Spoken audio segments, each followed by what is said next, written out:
Putin has an arrest order by the so-called International Criminal Court. He's considered a war criminal. Here you see him submerging into water at -5 degrees Celsius.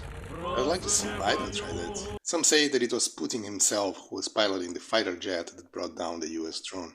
Now, I thought at first the reason why he was considered a war criminal was because of the bombing of civilian infrastructure or shooting war prisoners or something like that. But no. Turns out it was about saving orphans from the war zone and taking them to a safer place in Russia. Here's how the Western media reports it.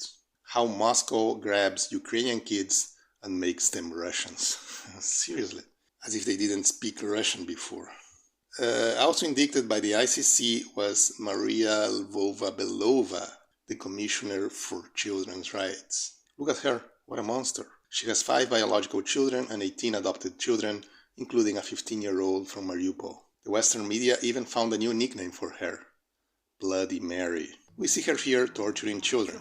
She's even religious. She probably takes the children to church instead of to drag shows. Awful, awful stuff. Here are some of the children forcibly transferred to Moscow from a war zone. This girl is very unhappy. She would prefer to be in Bakhmut under heavy bombing. And look at this baby, he's unhappy too. I want to be with Zelensky, he's saying. And this boy? Don't let the smile fool you. He's in panic because he's heard that in Russian schools they teach you to assemble rifles. He wants to go to an American school and learn how to change his gender.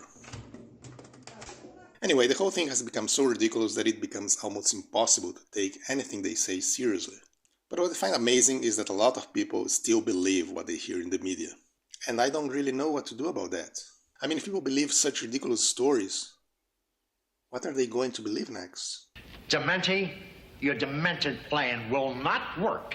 Why not? Because at this very moment, this warehouse is being surrounded by 100 cops with Doberman pinchers. Would you believe it? 100 cops with Doberman pinchers. I find that hard to believe.